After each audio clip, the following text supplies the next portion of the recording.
Hi, welcome to Cedar Rock Gardens, owned by myself and my husband Tucker. We've been in business now for 6 years, and we started the nursery up 4 years ago. So the nursery side of the business is seedlings, herbs, vegetables, and flowers, and we just added perennials this year, including natives and pollinator attracting flowers. So behind me here you can see all the seedlings laid out. Currently in this situation we're doing just online orders for curbside pickup, but generally this is the shopping area. We have 300-foot greenhouses out back that we grow everything under cover in, and we start the majority of our plants from seed here, and Tucker will tell you about the farm side of things. Yes, so the farm, we do a 2-acre market garden, and we have about 10,000 square feet of indoor growing space that we continually grow 365 days out of the year in. We operate, most of the farm is on clay, so we operate with a BCS tiller and a small tractor on that land, and for that we provide to local markets as well as a 90-share CSA and farm stand.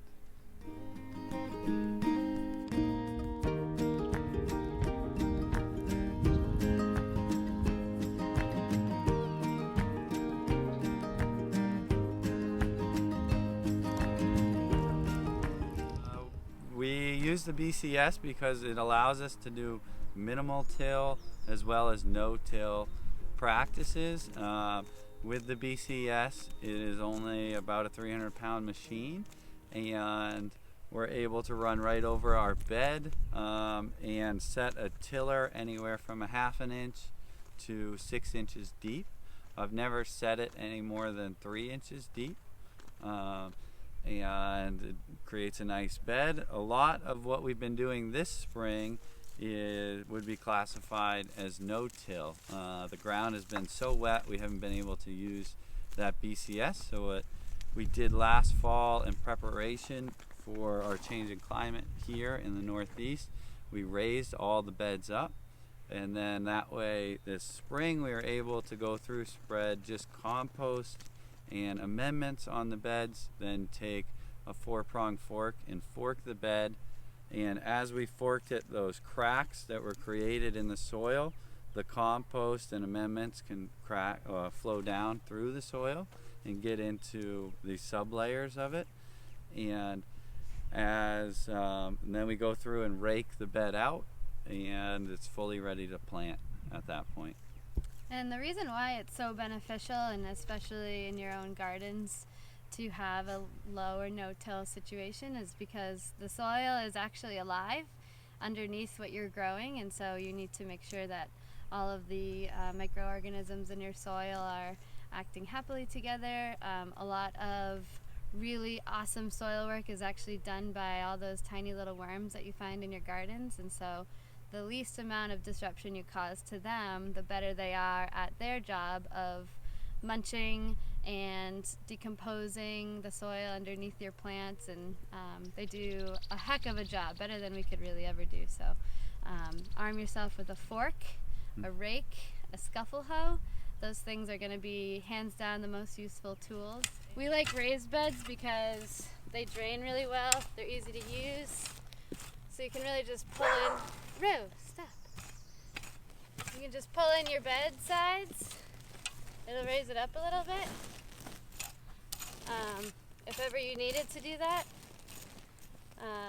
That's a really good way to do it with this rake here. Now if you've done this to your bed and you didn't really get a chance to plant it or cover it for, I'd say probably any longer than 4 days or so, before planting it I would definitely go over it with a scuffle hoe. So now that your soil's all amended and it's loose, the weeds are very excited to take hold. So what you want to do is go super, super light. You're really just trying to disrupt the very top of your soil so that you're just getting rid of any weeds on the top that have started to take shape and form.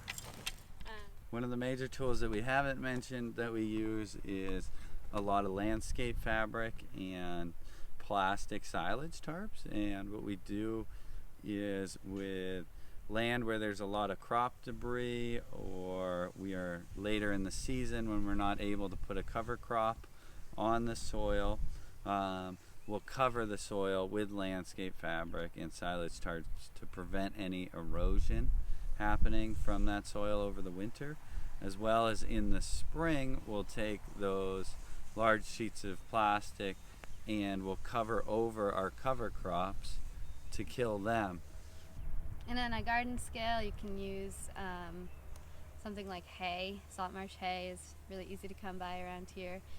Any sort of mulching you can do to really keep all the nutrients that you've been putting into your soil there, so when it rains, they're not just being drained out of your soil or pushed down into the groundwater, so they're really available for your plants. Well, you can see in our greenhouses, it's a very diverse greenhouses. Usually production isn't done this way because it's not advantageous to have so many different crops that like different growing temperatures, different humidity temperatures together. But one of the added benefits of it is we have blooming crops right next to non-blooming crops. And so in the greenhouse, we're attracting all different kinds of bugs from outside. And as we're attracting all those different bugs, we're also attracting an environment that's working outside, and it works also inside in this case. If you look right over here, see that guy there? That's a hoverfly. That's a native fly. It's giant, looks just like a honeybee. And this guy here, right here, is laying eggs on plants that it thinks that aphids are going to be attracted to later. And so these hoverflies are in their natural environment. They lay the majority of their eggs on the wild nettle that we have surrounding the farm. And they'll lay those right underneath the leaf, and then when that egg hatches, the larvae emerge and they consume the aphid. So for the farmer and the home gardener to try and actually be producing a banker plant, what a lot of people refer to it as, is a plant that is actually a host for aphids. The nettle is a great one for that. The aphids love it. The aphids are actually like the base of the food chain of a lot of different bugs. See these brown aphids here? Those brown aphids there have gotten parasitized by wasps. And so a small wasp that's the size, a little bit bigger than a pen tip, comes along and they insert their egg into the aphid. Their egg hatches and the larvae consume the aphid from the inside out. Over the years, you're going to build up an ecosystem around this plant where you have these parasitizing wasps, you have the ladybugs, you have the lacewing come in later on in the season. We have the hoverfly in this area as well, and those will insert their eggs right along. Here's a hoverfly egg right there on the tip of the leaf. It's oblong or oval. There's another one there. And so when that hatches, that guy's just going to start consuming all these aphids. What we do on the farm here to encourage the parasitic wasps to keep on going is we actually pull all of our brassica stems out of the field instead of tilling them in, and then we place them on the side of the field. The reason that we do that is because parasitic wasps overwinter in brassica stalks. And so if you're able to pull them out of your field instead of tilling them in, what that allows them to do is all those parasitic wasps to naturally just kind of hatch early in the spring and come out and start controlling aphids at that point of the year. You can always plant things to entice the pollinators to come. Pollinators are super important. They allow us to grow food. They're a massive part of our ecosystem here, and so having them around is definitely necessary. We plant a lot of things that are native to this area, and they do well, and so we don't have to do much work to keep them up or maintain them necessarily, except weeding. So things like asclepias are really good for butterflies. For annuals, a really awesome flower is lissum. It's a low-growing border plant. It smells like honey. The bees love it. The butterflies love it. And that's actually something that you can interplant in your garden along with all your other vegetables because it's low-growing, it doesn't take up space, and it entices pollinators into your garden. Other perennials that we plant around here are Joe Pye weed. Nothing's really coming up quite yet, but beard's tongue is a really good one that you can have. That's an early bloomer. Sedum is a really nice late bloomer. It's beautiful, it's red. It has an enormous amount of varieties that you can choose from that are not red. We love the red one. A lot of pollinators of all sorts are attracted to the red color, which is nice if you like red. Other things that you can do in your marginal areas is just not mow. Things that come up in your grass are generally really beneficial to pollinators. You can always seed over your grass also with clover, and that'll add a lot of really good pollinator beneficial action to your lawn. Or if you have a little marginal area, you can spread some clover seeds, and those are wonderfully abundant around here for sure, and they grow really well, and you don't really have to worry about maintaining them at all because they're great when they're wild. Really, the easiest thing to understand is you're going to want continual blooming in a diversity of plants in your landscape.